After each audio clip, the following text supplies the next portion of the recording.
I teach at Kansas State University sometimes, so Yeah, but they that's college. You're that's right. allowed to curse in college. They encourage it.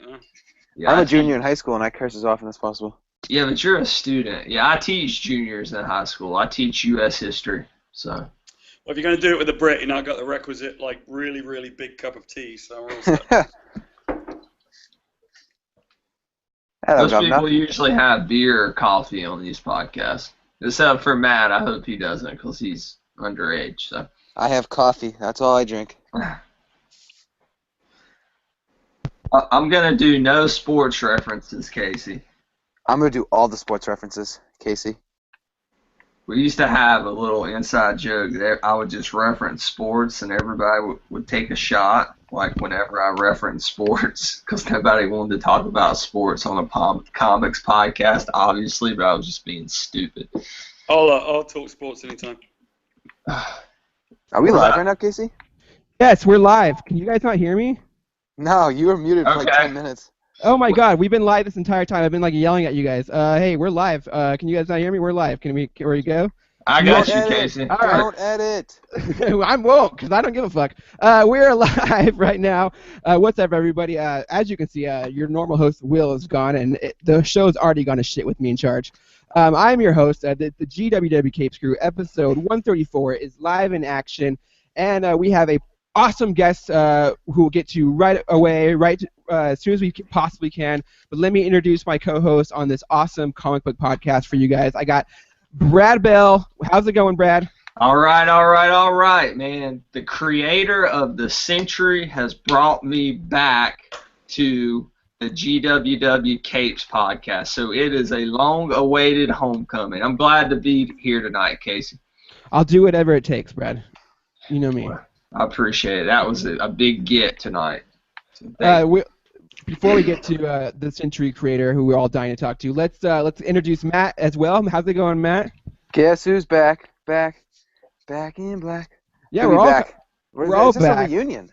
Yeah, kind of. We've all been gone for a while, and we're all kind of back from a long hiatus from the Capes podcast. But nobody cares about us. Nobody's here to talk to Brad and Matt. My dad tells me that every night. They're here. We're all here to talk to the one, the only, Paul Jenkins. You guys may know him from Hellblazer, Spider-Man, Batman. He's currently working on Aftershocks Replica, and of course, Brad's favorite, Century. Paul, how is it going? Welcome to the show. Yeah, it's going good. I have a cup of tea. Feel good. I have an aardvark. Feel even better. So everything's good. I got my aardvark with me. I'm all good. It still looks like you're still living at punk rock behind you. We're loving the setting. Yeah, here you go. Quick tour of the studio. This is sort of like my work studio right there. I got all kinds of stuff going on. We'll take you around in a minute. Yeah, we'll have to save that for the VR show. Yeah. We record after the podcast. So first things first, Paul. What we ask all of our guests to come on. Start from the beginning. We want to hear the very origin story of Paul Jenkins and his rise to comic book fame. Where did it all begin? In terms of, it probably began that I was very creative as a kid because my brother and I lived in on a farm. My father left my family when I was really young, and so my mum raised us by herself, and we lived in sort of two worlds. And we're going to get to the origin of Wolverine in a minute, and you'll be kind of surprised that that was actually kind of autobiographical, that I wrote in the first issue a lot about my childhood. And so as a little kid, I lived a life where I sort of went to school with a lot of rich kids that were like farmers' children in the countryside. But at night I would come home and I played with a lot of the gypsy kids. So I kind of lived in two worlds. And it promoted a real strong imagination. So I went to drama school, studied to be an actor. And I came to America years ago teaching music and drama to learning disabled children. And I met the guys who created this black and white comic that had just gone on the television. It was called the Teenage Mutant Ninja Turtles. And I became the third employee. There was an office manager and a guy doing licensing. And so I came on to do production. And back in those days, it was really crazy. I mean, before long I was doing licensing. The license took off. Now we started making movies. We did the first couple of Ninja Turtle films. I went to Tundra with Kevin Eastman, which is its own chapter. It's this massive, crazy publishing endeavor. And then I decided to be a freelancer. And so, I happened to have a few good people that I was editing, like Neil Gaiman and Alan Moore and Dave McKean. And I was a really young guy, and so I kind of really learned a lot from... Just a few good people. Just a couple. Like a Mount Rushmore of comic creators. It really is. And so, I realized in talking to Alan that I was probably capable of doing this. I felt like I could be a writer, and I had become an editor-in-chief of a very short-lived company called Majestic. And I decided to make a go as a freelancer. So I went down to San Diego and I broke in to writing the only way that you cannot break in. I met the editor-in-chief. I met the editor of Hellblazer for DC, a guy called Lou Staffis. And I asked him, I said, hey, I understand you're looking for a new writer. And he said, yeah, what have you written? And I said, I've never written anything in my life.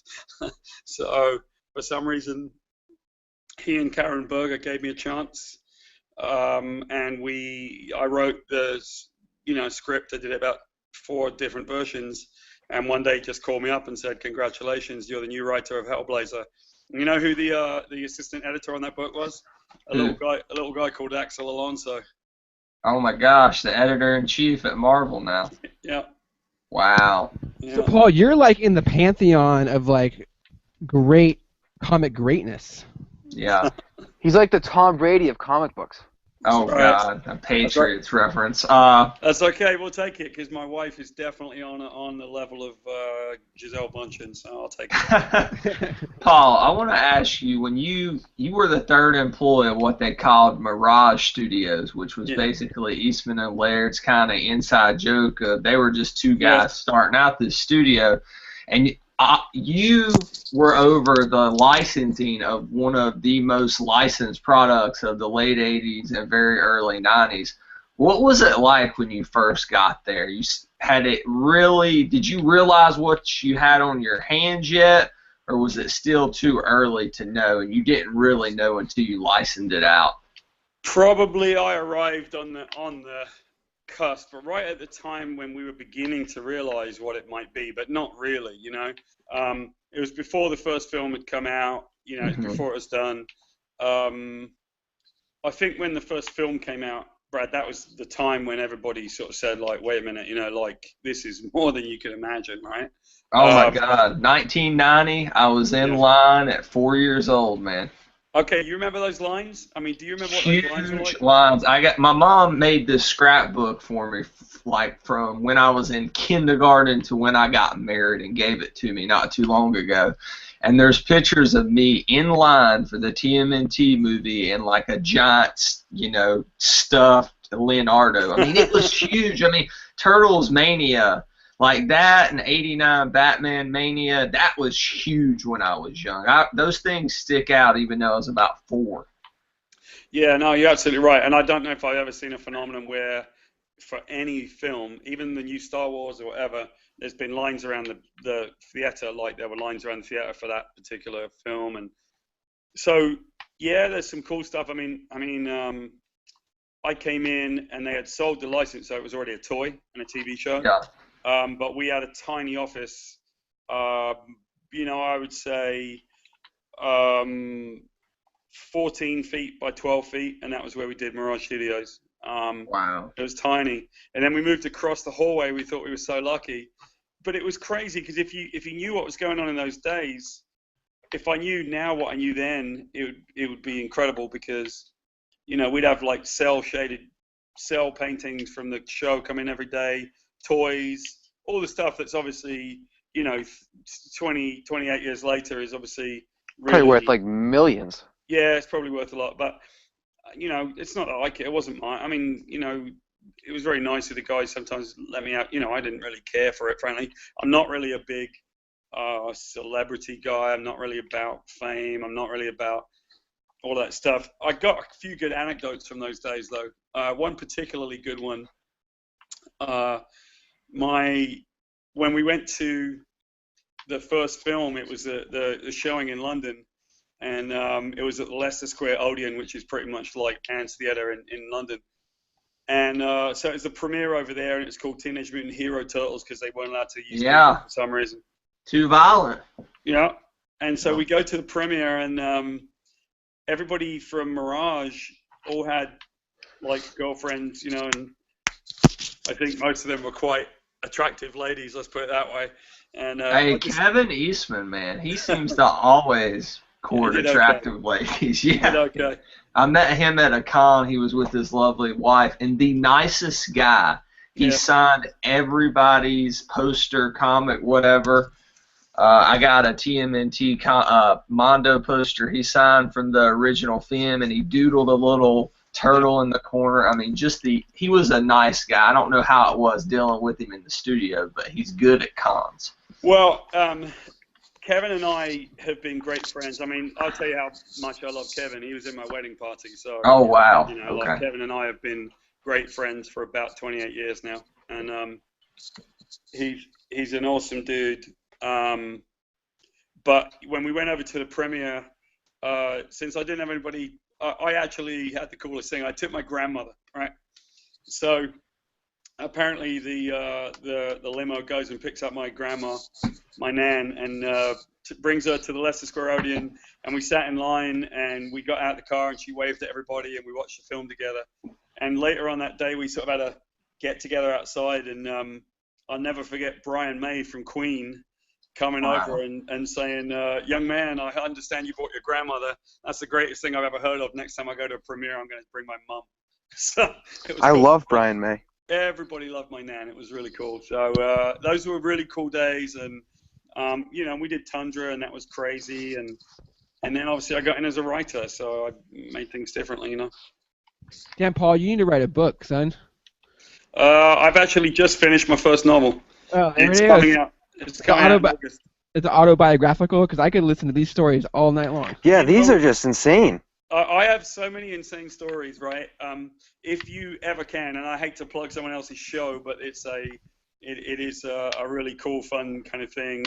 My buddy Yuri Lowenthal is a guy who's known as the voice of Ben 10 and Superboy, and he also did Sasuke and Naruto. And never heard of it. Yeah, he has this really cool show that he does, and I went on his show a month ago, and he said, I mean, I have so many stories about my life, right? You're right. It's almost unbelievable. I'm the guy, if you're near me at a convention, something crazy is going to happen. And it always does. And weird stuff happens to me every single month. Every month. Be in bed at 11, right? Don't stay up too late reading those comics, though. Yeah. I thought that was Paul's wife for a second. It's certainly not my wife. But who's yelling? It's not mine. It was Matt's mom. Hello, Matt's mom. The perks of living at home still. I used to live. At least he doesn't have to pay rent. That's the good part. Yeah, you can afford to buy a lot more comics when you live at home. That's for sure. But what was it like transitioning from being over licensing for this insanely popular product, right, to basically writing and having some freedom to do what you want to with a character like Constantine? Was it a big transition, or? Yeah. I mean, I didn't understand it at the time. I didn't realize, you know, when Lou Stathis was a great guy, right? He's a very cool guy. We lost him after a couple of years. He died of brain cancer, and it was pretty sad. And I always say to people that I owe Lou and Karen Berger a great debt of gratitude because they gave me a chance to write. But I mean, there's absolutely no reason that they had to let me write that book. It was a terrible idea. I don't know why they let me. I had never written anything. And how they managed to allow me to do it, I'll never know. But they did, and I wrote more issues of Hellblazer than anybody, actually. I took over after Garth Ennis, and I think people were worried that it wouldn't work out, but it worked out okay. I came into Marvel Knights, and I think I was known as being a horror guy, which really upset me because I'm sort of an everything guy. And after that, obviously with the Inhumans things went pretty well, and at that point I could sort of choose what I wanted to do. And Marvel Knights, that was a newer thing there. I know Kevin Smith did like a Daredevil story under that brand, and that was supposed to be the edgier, almost darker, more adult tone. And you pretty much defined the modern Inhumans. Obviously, those characters were around, introduced in Fantastic Four. But how does it feel to now kind of see your take on the characters being used so long, so far out after you... Would you write that book in 98 or so? Yeah, I probably wrote it in 97, yeah. Okay, yeah, so I know it was late 90s there, but you look at probably what they're going to do for this Inhumans movie, which is going to come out like 2019 or something like that. I believe 2020. 2020, wow, okay. Then... Yeah, Paul should be getting a phone call any day now. Yeah, I mean... Yeah. What's it like to know that that's kind of going to be, in a way, your take on those characters? Obviously, the directors and writers of the film are going to take creative liberty, and all creators who have wrote the Inhumans have, but you kind of modernized them. It's difficult to say, really. I just have sort of mixed feelings about it. I feel like this is, I don't mean a name drop. I had a conversation with Alan Moore about Watchmen one time, and I was very privileged to be Alan's editor on From Hell and Big Numbers especially. And when I talked to Alan, I found myself in a weird place because I realized that I was a lot like him in the way that I thought, and I actually took heart from it. Similar haircuts? Yeah, that's right, yeah. I'm a wizard. The thing about it is, Alan told me that Watchmen wasn't any better than any of the other books he'd ever written. He didn't like it anymore. He didn't think of himself as having written this seminal work on whatever. He actually quite liked The Killing Joke. He thought that was one of his better ones. It's all personal preference, right? I'm sort of the same with Inhumans. I'm proud of it. I think it was a good book. I'm a bit surprised, when issue 1 came out, it was people liked it. When issue 2 came out, it was like the internet exploded, and everybody said, "Oh my God, it's the best book I've ever read." And you're sort of sitting there thinking, I don't get it. Why this book? Why that issue? And it was all about the kids, so apparently it probably hit home. But I had written different things for Marvel and throughout my career, and things that I'm really proud of, and some things that were underrated, and some things that I didn't like at all, some things that I really didn't think I did a great job on sometimes. I did a Khazar series that I was really proud of, and it was all about the United Nations, and it sort of went under the radar. I will say that I was really proud of these Captain America Theater of War books. I think they're my favorite things I ever wrote for Marvel. So it's hard to see yourself as a piece of history, but you realize over time that I've been involved in so many things that were a part of comics history, from Mirage to Tundra, being there for the Creators' Bill of Rights, going to Marvel Knights and watching that change everything. That's an awful lot of things to be a part of history of, and so I'm grateful, but you don't realize it's happening at the time, Yeah, it's like the Black Bolt. I mean, he was never really mentioned or brought up in the mainstream Marvel stories until you kind of brought them back into the consciousness of fans with that Marvel Knights series. And now he's, a big deal. He may not be A-list. I mean, the comic fans he is, but if you ask Speak for yourself, Brad. But, I mean, he's like on the Illuminati. I mean, I remember when I first, a friend of mine lent me both the trade of your Marvel Knights Inhumans and your Century story. And I remember reading those two books, and they were really unlike anything I had read in mainstream comic books, especially the Century. There was just something about how you took this whole Ubermensch mentality and kind of flipped that on its head, that dynamic, and deconstructed that trope. I mean, because, yeah, there's Superman, but there's other characters out there like Shazam and Hyperion. So what was going to make your interpretation special? And that was just such a dark character. Did you ever feel like you were taking a risk in writing The Century So Dark, or was that kind of... No, in fact, I was really adamant about it, right? I was really adamant about The Century, and I had pitched The Century to Marvel and DC for about 6 or 7 years, and they turned it down every time. Really? And you pitched it to both companies. Yeah. That's funny that you pitched it to DC. Yeah. And DC had Superman, and I don't know if it fit. But what you have to understand is that, like, first of all, going back to the Inhumans quickly, the thing to understand is that I'm not a writer that's, and this just pisses everybody off, right? So don't be pissed off at me. I'm not a big fan of comics. I don't read a lot of them. I never did read a lot of them, and it always upsets people. But I feel that it was to my advantage that I didn't read a lot of them, because it meant that I wasn't handicapped by trying to adhere to a bunch of continuity, you know? I wasn't trying to recreate Daredevil #6 or refer to Fantastic Four 803, because I felt comics were being written that way. They were very self-referential.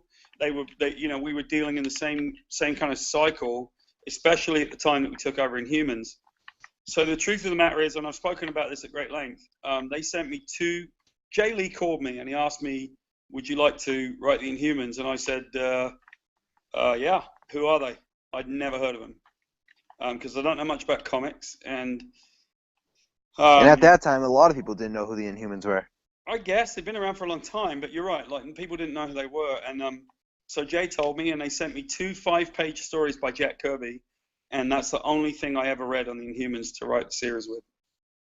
And it's all I ever needed, because I found that so many of these characters were intriguing. And there's a funny story, and I'll repeat it here. I've sort of told it before in other interviews, but at a certain point, I wrote Karnak is supposed to see all of the weak points, in things, right? So if he sees a window, he can touch the weak point and it shatters, right?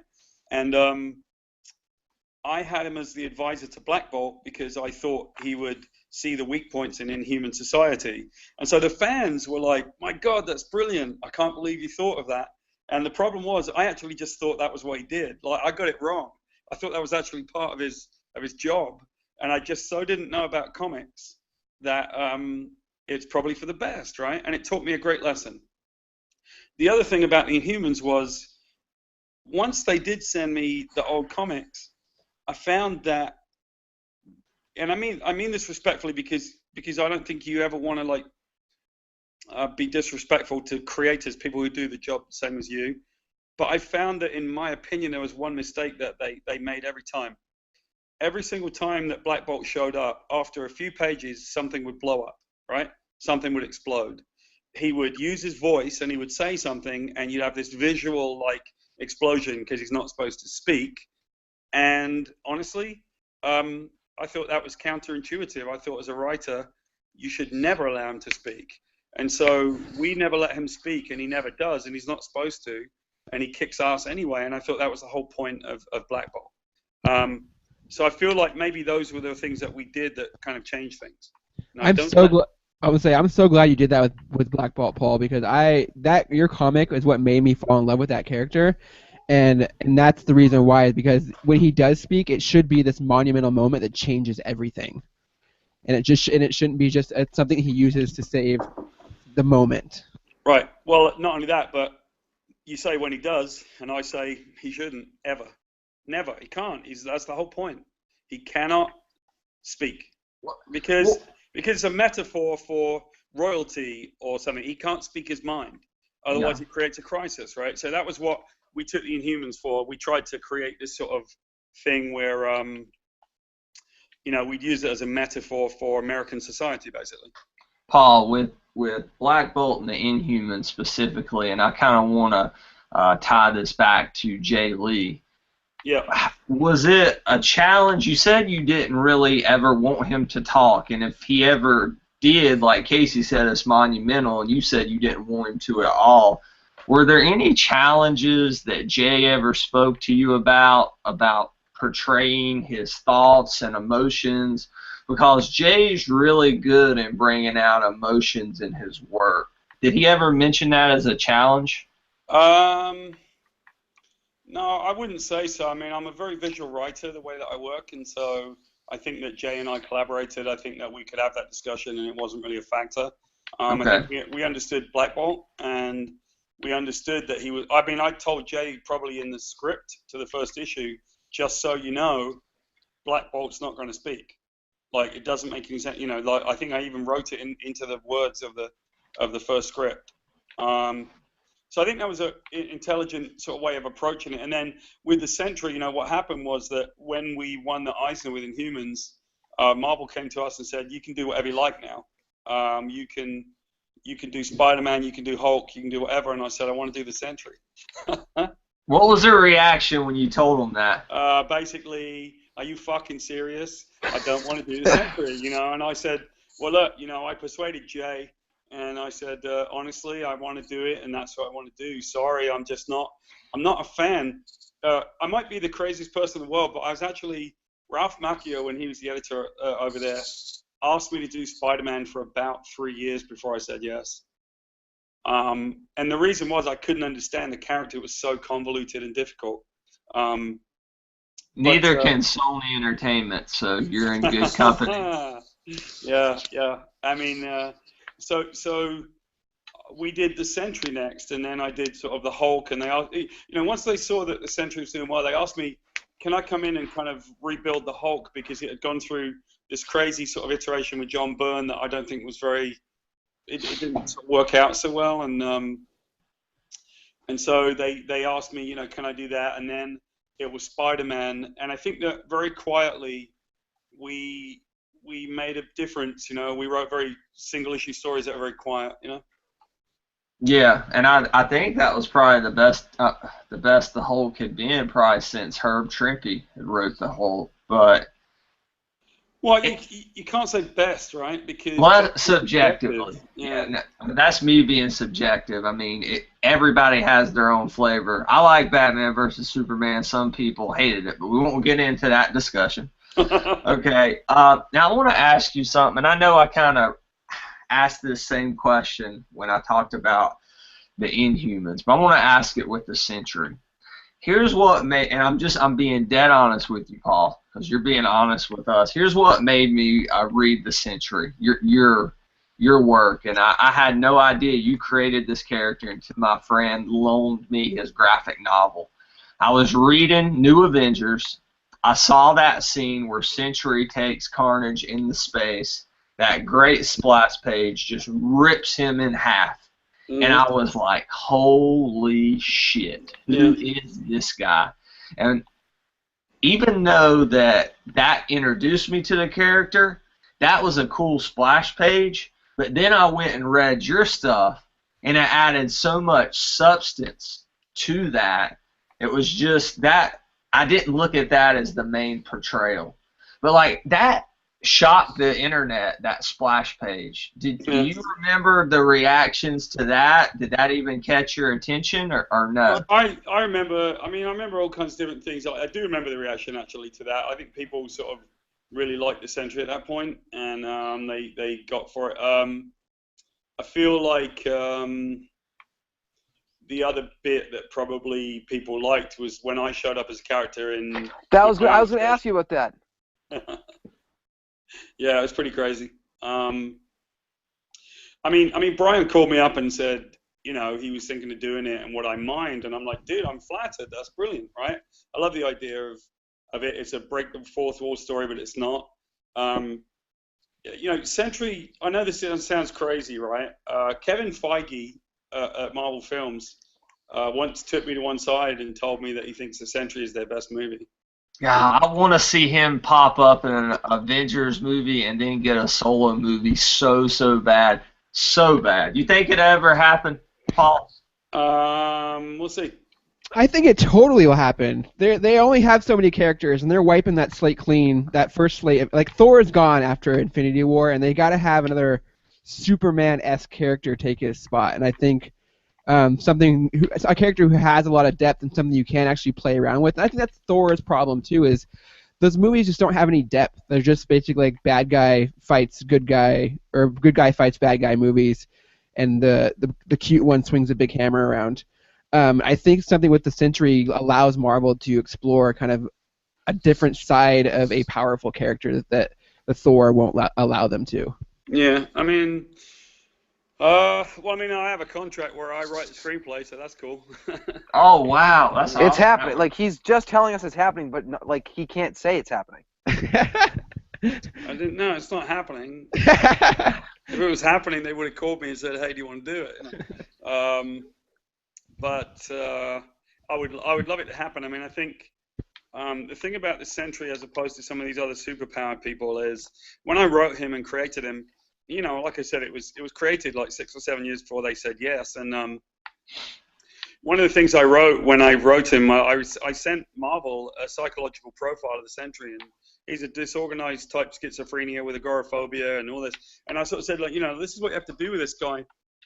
You know, understand that he's not well, and that's, you know, don't not do the research. You know, understand what he is. I think he's a really complex character, but I don't think he works if he just sits there and contemplates his navel and says, "Oh, I'm worried and I can't," you know, like, it's no fun. He can't always be weak, right? People who struggle with mental illness are not always weak at all moments of the day. It shouldn't be cliched, you know. So it was a really good opportunity to write about that character, and like I said, it was sort of a labor of love, and it was something that I had really tried to pitch for 6 or 7 years. Now, here's a funny thing. Since we're talking about it, I actually have a project right now that I'm about to announce within the next month. That is the next project that I pitched for about 6 or 7 years. Like, the next sort of project for me on the level of the Sentry is something that I'm about to announce. Oh wow. I have a question. You were talking earlier about not being a huge comic book fan. What does that do to, like, when you have to write in a continuity? Like, how does that affect your writing? Yeah, if you take the early days of Marvel Knights, they didn't care if I just, you know, I used to say to them, like, if you really want me to stick to continuity, tell me if I make a mistake. Otherwise, just let me write stories. You look at the way I wrote Spider-Man, so many of them were single-issue stories anyway. Continuity didn't matter. And the only time continuity started to matter was when Marvel changed its profile to some extent and decided they wanted to do sort of crossovers and that. And at that point, I'm not really your guy, you know. I'm good when they're in Chapter 11 bankruptcy. I'm good because I'm making new stories. Yeah. When they're not, though, I may not be the best guy to do a monthly book because I don't understand all the continuity. I don't care for it, you know. Do you think the industry is healthier when it's more individual, more personal stories that get into the depth of the character, even if maybe those aren't the cash cows? Well, you know, it's only an opinion, right? I would say that is the creativity healthier? Yes. But try to understand that Marvel's model right now and DC's model are not bad models.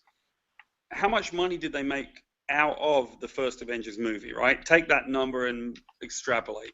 You know, after the P&A and the production cost of that film, but adding in the distribution costs and then taking all of the ways it, you know, it's been on DVD and pay-per-view and whatever it is, right? You know, they might have made $1 billion plus, and they got all the merchandising, so they made a lot. I think they made $1 billion in the box office. Sure. Yeah, but you've got to take away the cost of making the film. They didn't make $1 billion profit. But they did with merchandising and sequels and all that. Now look at how much money you think they're going to make out of all of the publishing. They probably made more with that one movie than they made out of publishing in 25 years. Yeah. So why wouldn't they keep making big movies? Like, good for them. And why should they worry too much about challenging the publishing? When they were in bankruptcy, it made a lot of sense for us to write a lot of challenging stories. I wrote The Revenge of the Green Goblin, in which Peter Parker pretty much beats the Green Goblin, and there's nothing left to do with him. And I wrote a scene in which Peter Parker runs at the Goblin and says, "I'll kill you." There's ones I wrote where they would swear, frankly, and it doesn't matter. Like, they would never do that now. They'd never let us write those books now. I think creatively it was healthier when they did, but financially it's healthier for them now. So good on them, right? Yeah, I mean, luckily for you, there are publishers like Image and Aftershock where you can go to and escape the mega events and do those more personal stories, like Replica. So let's transition into Replica. Paul, give us just the kind of the elevator pitch to that comic. All right, it's a detective on a space station like Babylon 5, and he has two idiot alien partners and a pornography-obsessed robot as the people that he works with, and he has about 1 million alien species to police with human laws, and no one pays attention to it. So he makes one bad decision to clone himself so that he can have someone to do the paperwork, and he accidentally clones himself 50 times. And when that happens, all of the clones start taking one divergent piece of his personality. So one of them is perfect, one of them's a slacker, one of them's a stoner, and one of them is even gay, and my favorite one, by the way. Say what? The gay one's my favorite one. Yeah, right. And so they're all sort of in it, and they're all aspects of this guy's personality, and chaos ensues. And issue 5 is coming out tomorrow, which is the best one we've done so far. I think it has a bunch of naked ninjas in it. I kid you not. This may be a very surface level question. I'm sorry, Casey, but when you had the idea for clones and you just mentioned that as pitching that as the idea, was there ever a thought that people see clones in comics and they automatically think one thing, Clone Saga? I know you had nothing to do with that, but was there ever this fear of a negative connotation with that or not? But everyone loves Ben Reilly. Speak for yourself. Yeah. Never considered it, honestly. Never cared. I mean, like, I don't know if when I took over Hellblazer, I took over from Garth Ennis, and he had an amazing run on the book. And when I first started, people said, you must be scared, right, to take over from Garth Ennis. And I'm like, I don't even know what you're talking about. I write comic books for a living. How scary can it be? When I took over Spider-Man, people would say to us, well, there's no stories left to be told with Spider-Man. And my answer would always be, well, I haven't done it yet, so surely there must, right? Like, I don't worry about other stuff. I worry about what I'm doing, honestly. And I mean, I think that's always the best when creating stories, and I think your approach is good too. I think a lot of us as comic book readers, we spend too much time worrying about continuity and the past, and often when those stories do kind of adhere to that stuff, they aren't. You're right, they're not as good, and stories tend to flourish when the writers are allowed to explore the character in a way someone else hadn't before. Yeah, I think, especially when it's not natural. Right. I mean, I think if again, I'll sort of look at the risk of repeating, things that I've spoken about before. When I wrote issue 33 of Peter Parker's Spider-Man, that is the one single issue that I've written that most people have come up to me, and it's affected them, and they'll say, this really was important to me, the story. There's a story about him going to a baseball game with his Uncle Ben every year, and on the anniversary of Uncle Ben's death, he goes to this baseball game, right? And then what you see is like what happened as a child. He used to go with his Uncle Ben. The Mets would lose every single year, and he falls in love with baseball, and it's really how he connects to his Uncle Ben. Because if you think about it, he's a little guy and he's an orphan when he first goes to his Uncle Ben and Aunt May's house. And he doesn't know, and he's scared, and he hasn't got his parents around anymore. And that connects him. So we're all connected to our family by rituals like Thanksgiving, or, we're Boston Red Sox fans, or in my family it's Crystal Palace fans, because we support, the most unfashionable team in the world. And we do connect with that stuff. And in the end, the Mets finally win when he's grown apart from his uncle. He's about 15 years old, and the Mets win, and 3 days later his uncle's dead. Oh my God, that just touches me so much, man. Yeah. And it was all about like, and I tell you how it was written. It was written because I have to often go and see my family in Great Britain when they're about to pass, right? And so I got on a plane to go see my granddad in Wales, and you sort of say goodbye, see you later, granddad. I know I'll never see you again, but I hope you'll be okay. And then I get on the plane, and he died just as I was getting on the plane. And on the way home, I wrote about it because we used to watch football together and sing old wartime songs together that he used to love, right? And so here's the crazy part about this, and it's something that I always point out to people. When fans come up to me and they tell me how moved they are by that issue and how important it was to them, there's a little bit of me that pisses them off, and that's because if you read that issue, there's only one panel where he's dressed in a Spider-Man costume. That's what I was going to say. I was like, he's never Spider-Man in that comic. No, he's never Spider-Man. In fact, the only reason he's Spider-Man in that panel is because the editor asked me to put one in because there wasn't one. That was going to be my next question. I bet it was an editor mandate. Yep. I can just totally relate to that, Paul. My grandfather and I watched every Carolina Panthers game my entire life growing up. Right before they made it to the Super Bowl, he passed. Yeah. And it was so hard not to be able to talk to him about that game and the games leading up to that, those playoff games. And I went to the conference championship game with my wife, and I'll never forget just sitting in the stands and almost feeling his presence in a way there. I don't know. And it was just so odd. And that book kind of ties with that feeling. It's hard to capture that type of emotion in a big two comic book, Paul. Well, it's not, right? It's not if they give you creative freedom. And so in those days, they were in bankruptcy, and they said, whatever you want to do. The other thing they used to do was always say to me, you can write single-issue stories. And I'm like, I love that, man. I'm a single-issue, two-issue guy. I love that kind of thing. In Peter Parker Spider-Man, we wrote about, what a family goes through in voluntary euthanasia. We went on all kinds of topics that were difficult. We talked about racism. We talked about adoption. We talked about all kinds of stuff that was really cool, right? So I guess the way that I feel about it a little bit is what I'll often say in my college lecture. I'll say, look, I'll give you guys, right, the beginning of a story. In fact, I'll do it right now, right? I'll give you the beginning of a story. You tell me the end of it, right? The beginning of the story is in this month's, Spider-Man dies. What's the end of that story? Someone else picks up the costume? No, Spider-Man's coming back is the end of that story. Always. And that to me has become the issue to some extent with what we're putting out. If we know the end of the story, just because they resurrect and they come back, it's as if we can't write stories that have meaning. We think we can't write stories that have meaning unless we kill somebody or whatever, but that's not true because we always can.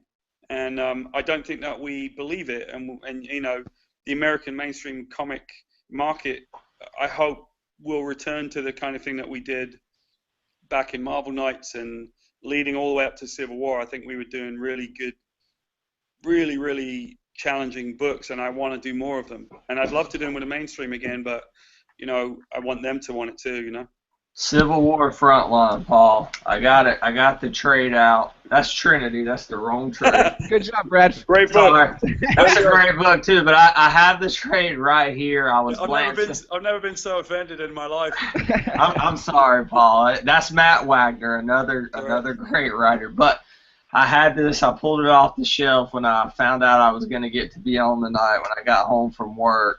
And just looking at it and seeing this perspective of how the Bugle covers this massive event. There was a story today that broke that they're doing a Civil War Kingpin series, and I wrote up for the GWW.com that story, and it made me think that's a good palate cleanser because we're getting a more personal street-level view, and I think Frontline gives you an even better interpretation of that kind of stuff. What was your main goal when you were writing Frontline? Because here's this massive, probably the biggest event Marvel's done to that point, and you're writing about how the papers view it. What was your approach to that? It was an interesting time because Mark Miller was not, he's having a little bit of a health issue at the time. He was really struggling. He's working really hard to get Civil War done, right? And we were way ahead on front lines. And Ramon Bax, who did the artwork for the main story, is the most unbelievably prolific, brilliant artist I've ever worked with. I mean, most people don't see him as the household name, but he's so prolific and so good at telling a story. So we were very far ahead on front lines, ahead of the main book. The penance thing with Speedball, which is part of it, was really strange because Joe Quesada had been, as the editor-in-chief, had been sort of sparring with a lot of fans about Speedball over the years. The fans had basically said, bring back Speedball, and Joe said, if I did, you wouldn't buy the series. And it was this whole long thing. So one day I was at his house, and we were going to a pub to meet Garth Ennis, and he said, hey, would you be able to do a story about Speedball? And I said, yeah, who's Speedball? Because I have no idea. It feels like every story you tell, it's like, can you do a story about Spider-Man? Sure. Who's Spider-Man?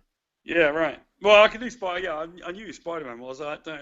But yeah, two of them are true. I didn't know who Speedball was. And so he tells me about this argument he's got with the fans. And I said, okay. And so I think the pub was about 5 blocks away. And by the time we got to the pub, I pitched him a story that ended up being the one that we did. So creativity is like easy if you're given freedom. And Joe was really supportive and said, because we can't sell Speedball, do anything with it, do something interesting. And I got to say, the thing about that penance thing that most people don't realize is the miniseries actually won a government-sponsored PRISM award for being an accurate depiction of mental health issues. And we really did channel an interesting power for that character and do really cool things with it. So up until that time, Marvel were just like, man, do interesting stuff and we'll support it. And that's very cool, you know? And I think once it became close to sell to Disney, I think that was a different thing. No one's at fault. It was not a problem. It was just that they needed a different kind of model to fit in what they were doing with the films. I didn't know who Speedball was before Civil War either. Now every mainstream comic book fan who's read that story, that name will live in like infamy. That brings up some emotion to fans for sure. Yeah, possibly. I don't know. Yeah. So, Paul, you talked about, again, bring up the dislike of comics. How do you feel about the comic book movie, like the boom that's going on right now? Do you watch the movies? Do you enjoy them? Well, first of all, let's be clear, right? It's not a dislike of comics, okay? Let's be really clear, because I don't want to say. Oh no, yeah, it's not like something that you're going to the store every Wednesday and picking them up. That's right. I'm not going to the store and picking them up on a Wednesday, but I do see comics. I quite like some of them, you know. But how do I feel about the boom? Well, it's healthy. It's great. It's making people money. It's, you know, I work in different industries, right? So I work in the video game industry. I've done a lot of mainstream video games, big console games. You know, I work in animation. I just directed something for Nickelodeon that's going to show up soon. I can't talk about too much. I work in film. I do animation. I just wrote a novel. So I happen to work across all media, right? Listen, if you're making big films, they're making a lot of money, especially if some of them are quite good, which they are. So, the first Iron Man film was really good. I thought, and it's all subjective, right? Like I thought the second Hulk film was pretty good. I quite liked it.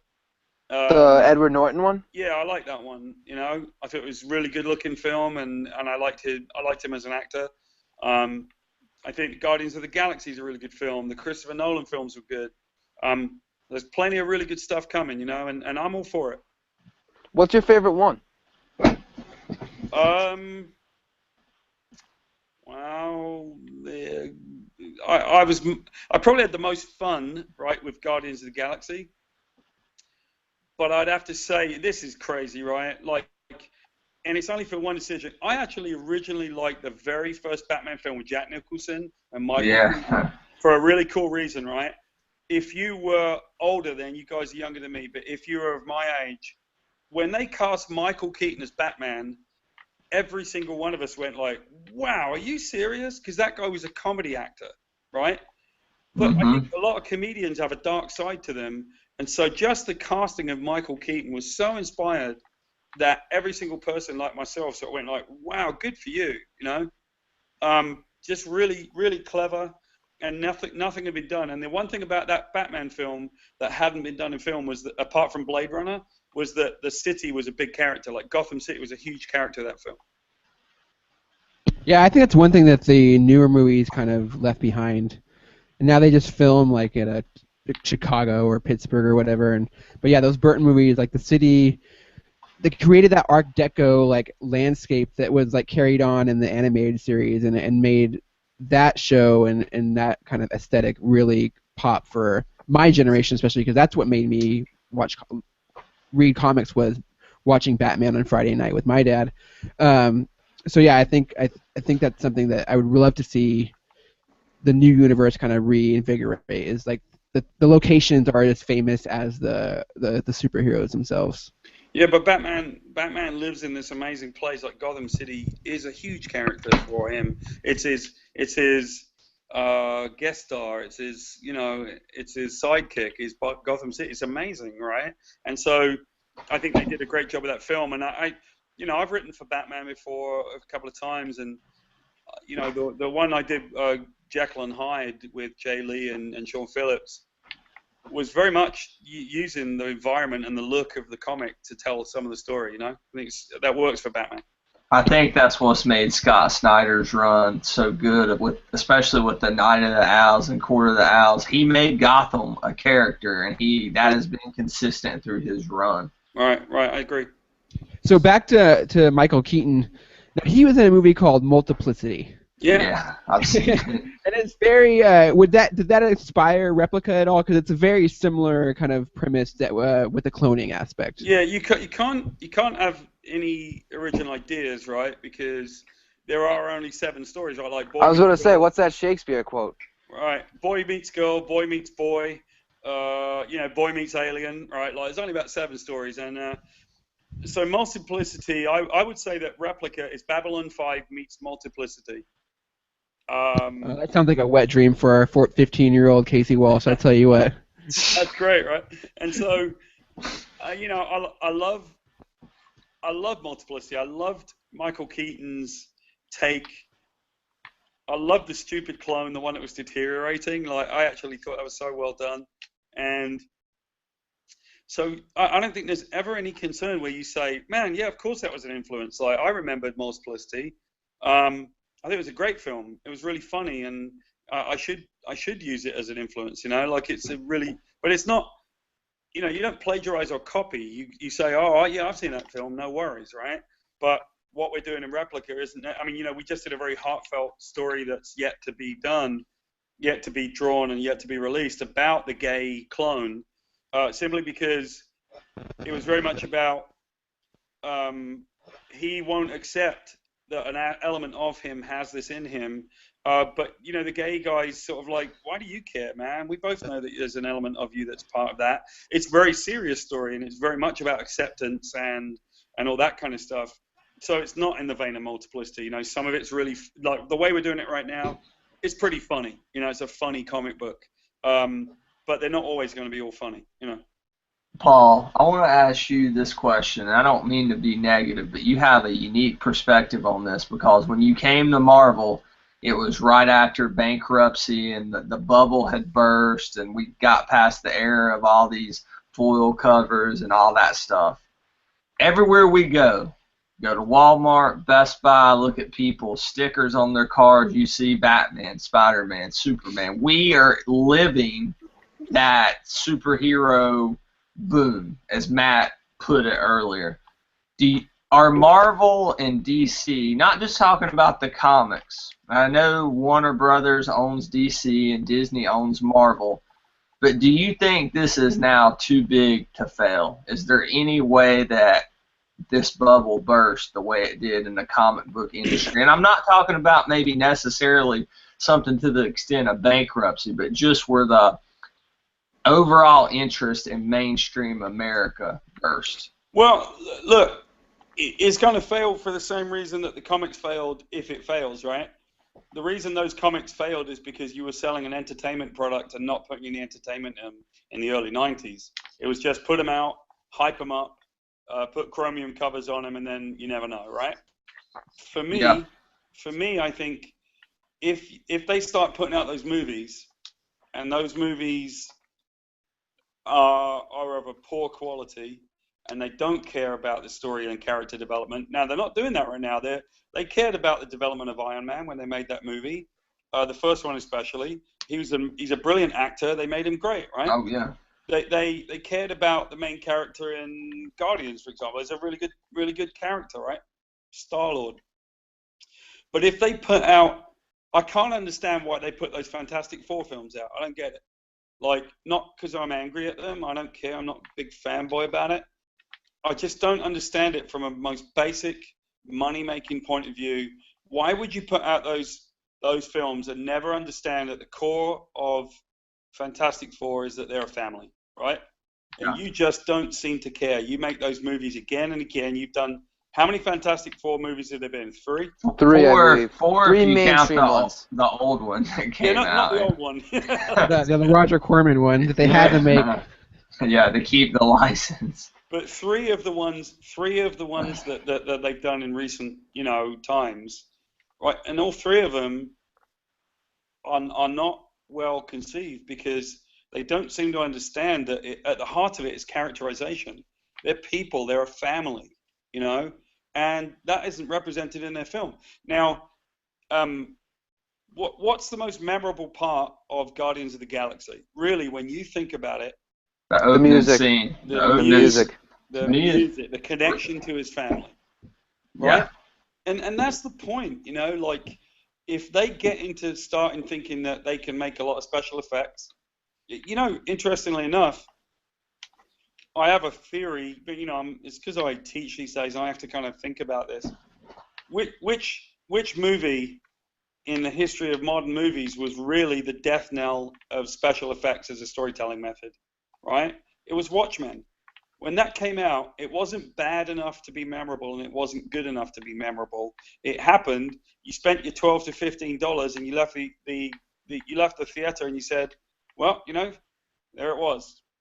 It's meh. The most damning indictment of anything is meh. Right? Batman vs Superman. Well, but everybody has been talking about Batman versus Superman, whether it's meh or not. At least it's got people talking.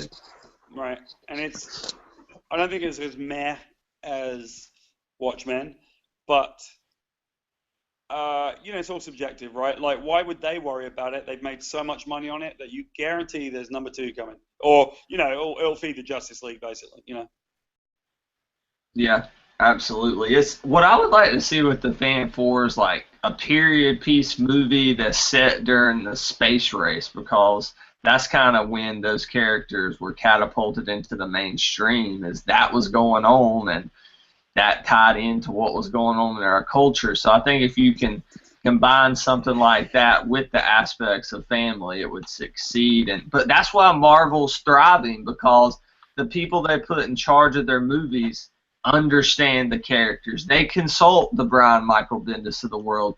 You just said if they ever make Century, who's writing the script? You.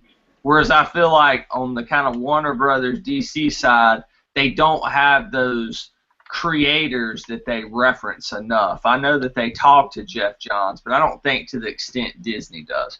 Yeah, and they don't have someone like a Kevin Feige either. Yeah, true. Yeah, Snyder hates Superman.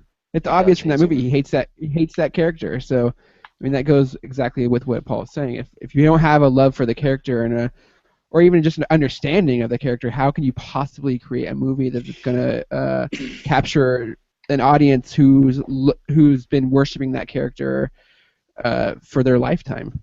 Now, the only thing I'd add to that is when I did The Inhumans, I didn't have a love for the character. I didn't know anything about the character. And it's happened to me quite often.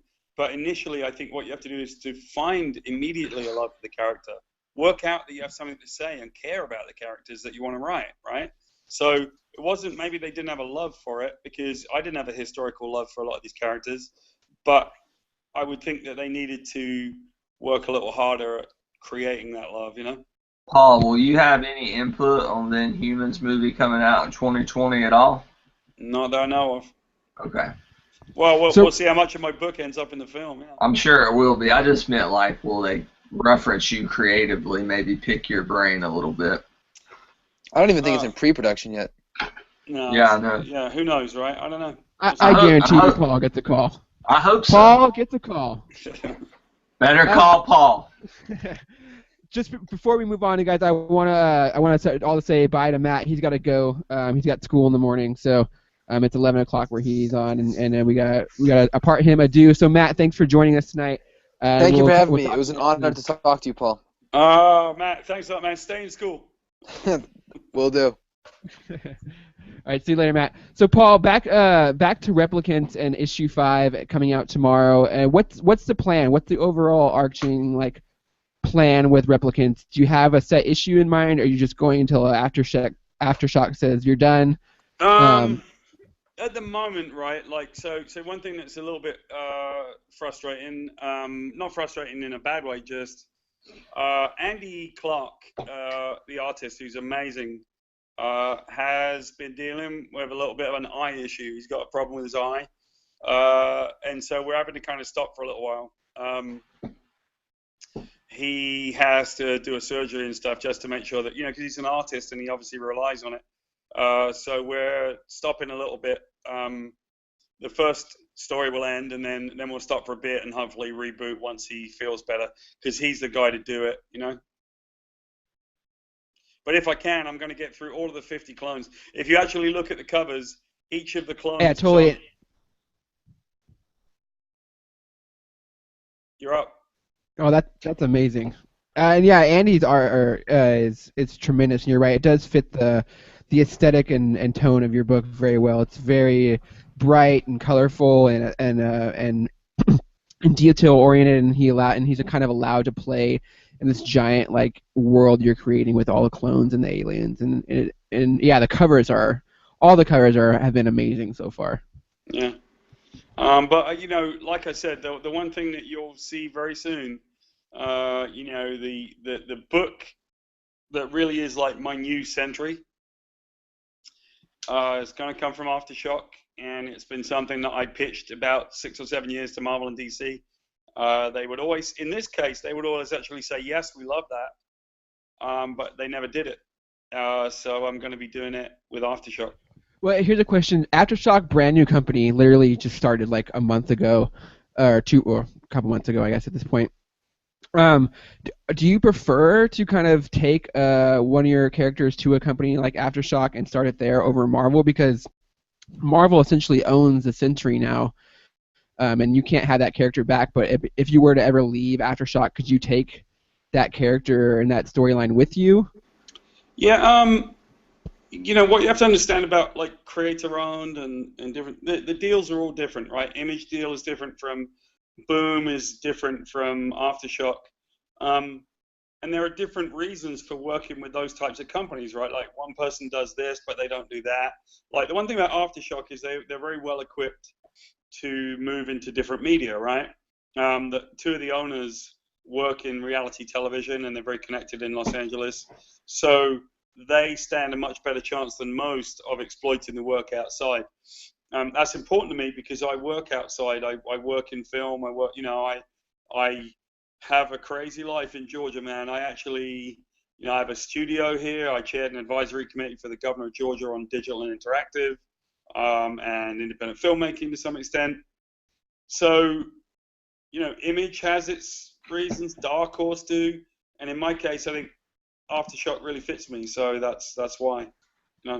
Do you find that comics are more and more just becoming a road to television or movies? And that's what it feels like from our end. I feel like every other day a comic is being optioned for a movie or a TV show, or a lot of the creators that we talked to on this podcast. Their first thing when we asked you what your origin story was I always wanted to write for movies and TV, and comics just seemed like the natural place to start or where I fell.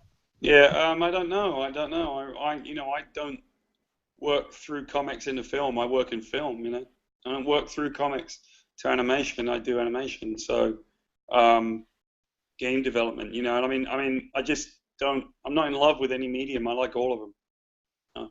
So I can't comment on it. And you're in Georgia, the country, not the state. I'm in the state. Oh, you're in the state. Okay, I thought you were. Why would he be in Georgia, the country? Oh, he was in Georgia, the country. I was like, I could have swore I heard him say the Georgian government. I'm sorry that I misheard. No, it's for the governor. It was for the governor of Georgia. Oh, okay. I thought you said the Georgian government. I was like, wait. wait. I want to point something out, right? Like, you know, at any forum I get, I want to say this. When I first met the governor, right, I don't even know if he was Republican or Democrat. I could care less, frankly, right? And obviously in Georgia, he's a Republican, right? Because it works that way in the South. That's right. And when I met him, I was immediately struck by the fact that he's a civil servant. You know, he's a really cool guy. He's an older guy. And one of the first things he told me that I thought was quite funny, he said, Paul, you know, I'm 74 years old, and this hip-hop music, he said, I don't really get it, but I know what it does. And he was like really cool about it. He knew that it made money and it was really good for the economy. So recently in Georgia, you know, he had a decision to make about vetoing a bill that was very discriminatory, you know, and it's very unpopular for him as a Republican to veto that bill. And a lot of people, you know, it's all about like allowing supposed religious freedom, but what it really did was discriminate against gay, lesbian, transgender, bisexual. And so the governor vetoed the bill. And I happen to know he didn't veto it because of money, and he didn't veto it because of Disney. He vetoed it because he thinks it's the right thing to do, and he doesn't like people discriminating. And in fact, I could tell in his news conference that Disney pissed him off for threatening to leave. Like, he was genuinely annoyed. And he said, like, I didn't make this decision because of you. I made it because it's the right thing to do. So the governor of Georgia is like aces, man. Like, it's like he's a 74-year-old Republican dude, and I think he's great, you know. I wish North Carolina's governor would have vetoed our version of that bill, Yeah, but unfortunately, that was pathetic. That was really bad. Yeah, it sucked. So I was not a big fan of that. Despite what you think, everybody in North Carolina does not share that mindset. Well, I don't think that because I live in Georgia, and people would think that Georgians are like that. Most people in Georgia don't want to be, you know, disrespectful or bigoted. They're not interested in it. I wasn't talking about you in general, but people here, you're from the South, or they'll hear me speak, and they'll be like, oh, I know immediately what kind of person he is, you know, and they're usually completely off base. Well, it's changing, though, right? It's changing. Like, the world is changing, and it's getting smaller, and people understand each other better now, so, you know. Yeah, I think so. Well, I don't think we're going to get any better than that, guys. I really don't. Paul, thank you so much for joining us tonight. We're already at an hour and 10 minutes. I don't know if you guys even realize how long we've been talking. It flew by. I know. So no Week in Geek this week. No news. But you know what, Paul? It was totally worth it. I think me and Brad can both humbly agree that you've been a tremendous guest, and we would love to have you back whenever you want. You just say the word. You can come on here and rant and rave and say whatever you want, and we would just love to listen to you and all your amazing stories. Maybe next time we'll do a few more anecdotes. I got millions of. Ask me about my convention experiences. I usually have the best ones. Paul, I just got to tell him this before we go, because I may never have the opportunity again. I'll never forget. There's one or two moments I remember exactly where I was at when I was reading mainstream comics, and one was sitting in my friend's apartment in college. He'd given me the Century graphic novel, and I was just kind of plowing through it there, all your first issues, and when I figure out that Century, and spoiler warning, that Century is the Void. And it was just like, holy shit moment. And I haven't had that many moments reading mainstream comics. I will say when they assassinated Cap, that got me too. Yeah. That really surprised me, and it coming after Civil War. But thank you for that moment, man. No, thank you very much. The best part of my job is when people say I wrote something that they influenced them. You know, that's the greatest feeling. That's why I do it. You know. So thank you. That's why we read comics. That's why we do this show, right, Casey? Totally. And so, Paul, before we get out of here, tell us where we can find you and all your greatness. So you know, I got a fan page on Facebook, so I think go look for me right there, and you know that's growing. And I got a new novel coming out from St. Martin's called Curiosity. If you want to find me on Twitter, it's at my Paul Jenkins. So come find me. And I'm about setting up an Instagram, but, you know, we'll see how that goes. I may or may not continue with that. We'll see how it plays out. Well, once again, Paul, thank you so much for coming on, and we hope to have you back. And good luck with Replica and your future endeavors with Aftershock. And we cannot wait to hear what the new book is all about. Brad, where can we find you, my friend? You can find me at thegww.com, on Twitter at TheRealBradBell, REEL Brad Bell. Check out my podcast that GWW Radio lets me so graciously post on their site, the Confirmed Epic Podcast. We just did a 3-hour review of Batman vs. Superman with the Gasicles of Geeks. Longer than the movie. Inappropriate, Brad. Inappropriate. I know. It was ridiculous. Should not be longer than the movie. All right. Well, guys, you can find me at The Comics Kid on Twitter or at GWW Capes Crew. You can also find all of us at _GWW. Make sure you're visiting us every single day at thegww.com for all the latest news, comic reviews, videos, podcasts, movie reviews, and everything else under the sun. We try to cover every corner of geekdom, so please check us out there.